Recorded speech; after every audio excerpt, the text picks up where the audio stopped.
sobatku semua dimanapun Anda berada, apa kabar Anda hari ini? Harapannya sehat-sehat semuanya, amin. Kembali lagi kita lanjutkan untuk kisah Pawang Ternalem bahagian yang kedua. Cerita rakyat suku Karo, Sumatera Utara.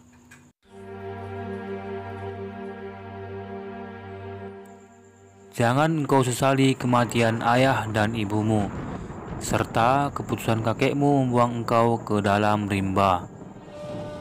Ini semua adalah sesuai dengan perjanjian turun-temurun.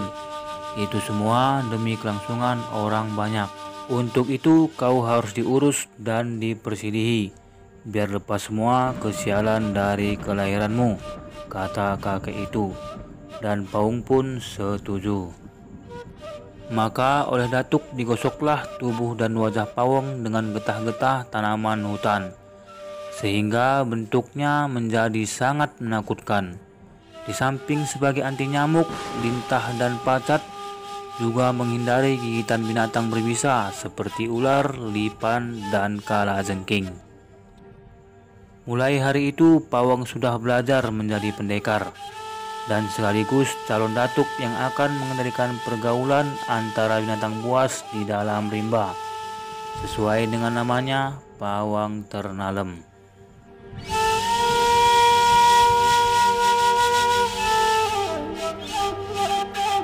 Setahun sudah Pawang berguru kepada Datuk Rubia Gandhi di air terjun Serenggani. Kini dia dilatih oleh Datuk untuk mengenali rimba dengan segala penghuninya. Di rimba banyak binatang yang menurut manusia tidak baik untuk didekati. Misalnya harimau, ular, buaya, dan binatang-binatang lain yang kerap diandaikan mempunyai sifat yang membahayakan bagi manusia. Akan tetapi Pawang dalam perkembangan kedewasaannya semakin akrab dengan segala jenis binatang rimba. Dan pemahaman itu juga dikaitkan dengan pengenalan akan tumbuhan-tumbuhan liar di rimba. Contohnya pohon jelateng, ada juga yang mereka sebut pohon siterkam, yang getahnya sangat beracun dan dapat membuat tubuh kita hangus berborok. Beribu-ribu jenis tumbuhan yang merupakan racun sekaligus obat yang dipelajari oleh Pawang, sehingga dia tidak pernah ragu sekalipun ular lidi yang sangat berbisa itu menggigitnya. Pawang sudah menamatkan 4 tingkat, yakni ilmu pencaksilat, ilmu berkomunikasi dengan binatang rimba, ilmu pengenalan tanaman yang bersifat racun dan obat, serta ilmu filsafat atau adat istiadat hidup bermasyarakat. Rimba belantara itu sudah menjadi rumah yang indah bagi Pawang, dan semua ilmu yang didapat karena persahabatannya yang sangat baik dengan si rimau.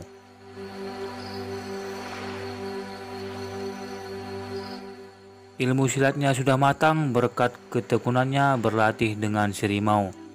Kadang-kadang dia terluka oleh cengkraman macan itu, tapi segera bisa disembuhkan karena obatnya sungguh banyak di hutan. 40 purnama sudah dijalani, tibalah saatnya berpisah dengan Datuk. Bagaimana dengan si rimau? Kalau si rimau dibawa ke kota, pastilah gempar. Orang-orang akan ketakutan dengan kehadiran Raja Rimba itu. Maka berangkatlah Pawang meninggalkan Serenggani tanpa si rimau, menuju desa Sapo Padang, yakni perjumpaan Lobiang dengan Lau Simbelin.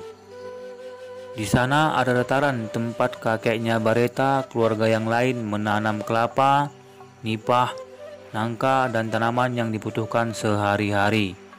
Di sana juga ada petapaan tempat kakek Pawang, penghulu tanah ketangguhan, menimba kesejatian hidup. Ada juga pancur perpangiran, sebuah tanaman bunga-bungaan dan daun-daunan dengan 3 buah pancur yang berair sejuk, yang airnya kemudian mengalir ke sungai. Daun-daunan itu disebut juga bulung si malem-malem, sedangkan bunga-bungaan itu disebut rudang-rudang si melias. Gelar sebagai kelengkapan dalam upacara memberikan kehormatan kepada nenek moyang yang telah mewariskan kehidupan. Hampir setahun lamanya Pawang di petapaan itu. Pawang mendapatkan pendidikan lanjutan dan pewarisan seluruh harta, ilmu, dan pengetahuan, termasuk sejarah dan pusaka Sembiring Kembaran dari dusun Ketangguhan yang masih tersisa. Ada pusaka yang sangat dia dambakan, yakni pusaka yang dibawa oleh ayah Pangeran Kembar, yang kemudian menjadi Sembiring Kembaran, dari negeri Sriwijaya, yakni pisau balabari dan cap 9. Semua harta benda itu diterima Pawang Ternalem dan disimpan kembali di petapaan. Setelah Pawang merasa cukup, maka dia pun berangkat menelusuri Laut Biang menuju pusat kerajaan Haru. Sesampainya di pusat kebudayaan itu, dia bertanya kepada pedagang garam tentang keberadaan bibinya yang dulu pernah hendak menjemput dia pada saat dia masih kecil. Menurut informasi dari pedagang garam itu, suami bibinya itu telah meninggal dunia.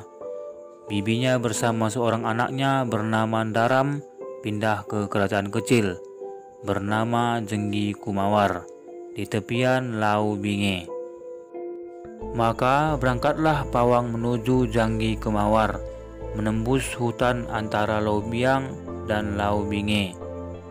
Begitu dia sampai di desa itu, dia langsung menuju rumah penghulu. Ketika dia mau naik ke beranda rumah itu dan berhadapan dengan seorang gadis yang sangat cantik jelita. Begitu terpesonanya Pawang dengan kemolekan gadis itu sehingga dia terbengong dan lupa memberikan salam.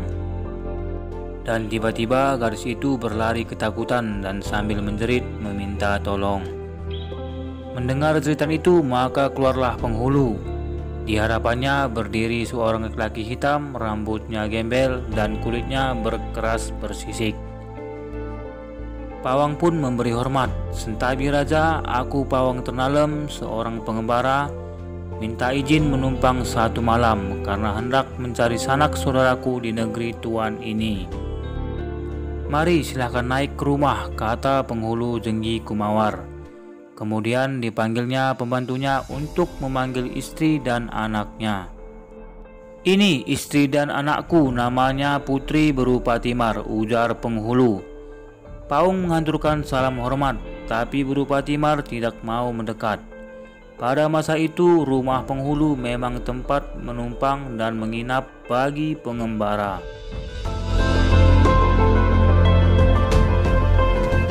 Keesokan harinya subuh-subuh, ia telah ikut membantu pembantu penghulu membelah kayu bakar. Kemudian setelah diberi sarapan pagi oleh berupa Timar dengan pelangkah biang atau tempat makan anjing, dia pun mengambil bungkusnya dan pamit kepada penghulu. Rencananya ia akan pergi ke perladangan di seberang sungai. Karena informasi dari penghulu, bibinya dan saudara sepupunya itu tinggal di sana. Maka berangkatlah dia dengan perasaan kekagumannya atas kecantikan si berupa Timar, dan juga sakit hatinya diperlakukan seperti binatang. Setelah setengah hari perjalanan, Pawang pun sampai di rumah bibinya. Kematian pamannya menjadi sumber kedukaan bibinya selama ini. Pawang dan Daram, saudara sepupunya, berusaha menghentikan tangis bibinya. "Aku dan Daram masih ada di sini untuk menjaga bibi," sebutnya. Dan begitu pula lah selanjutnya Pawang tinggal di desa itu. Orang-orang melihat Pawang sebagai orang yang buruk rupa. Dan itu semua akibat obat-obatan yang diberi Datuk Rubiagandhi pada saat diserenggani untuk melepas kesialan di dalam badannya. Sudah menjadi kebiasaan Pawang mengambil madu dari hutan untuk dimakan dan dijual kepada pedagang yang datang ke desanya. Sejak kehadiran Pawang, keadaan ekonomi keluarga itu menjadi membaik. Setahun setelah keberadaan Pawang di desa seberang hulu, tibalah musim panen dan musim madu.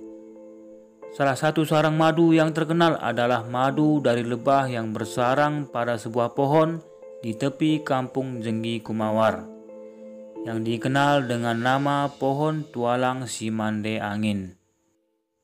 Pohon ini sangat tinggi, maka setiap kali angin berhembus, dia akan bergoyang.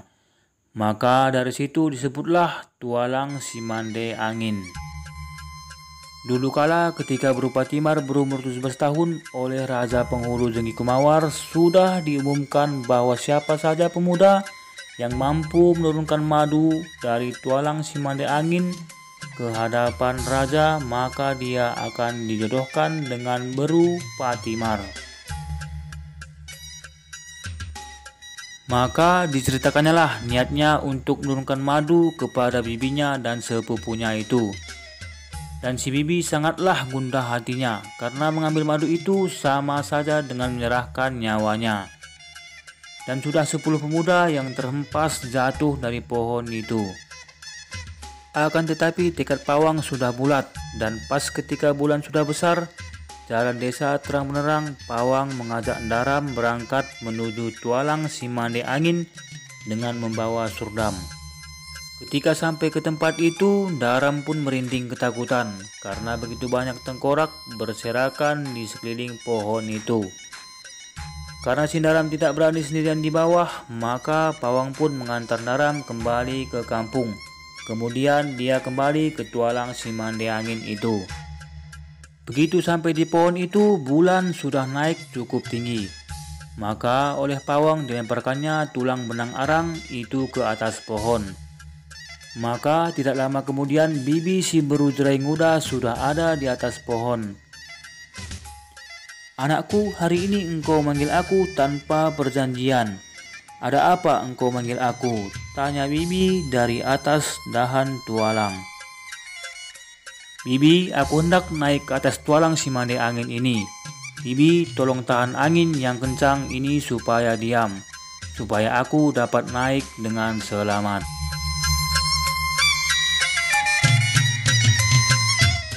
Oke, baiklah sobatku, sekian dulu untuk kisah Pawang Ternalem, dan nantikan juga untuk kisah selanjutnya di bahagian yang ketiga. Untuk itu jangan lupa like-nya dan share video ini ke rekan-rekannya jika video ini bermanfaat, dan jangan lupa juga untuk klik tombol subscribe-nya agar Anda tidak ketinggalan untuk cerita selanjutnya. Terima kasih, Bujura Sembilah Juah kita Kerina.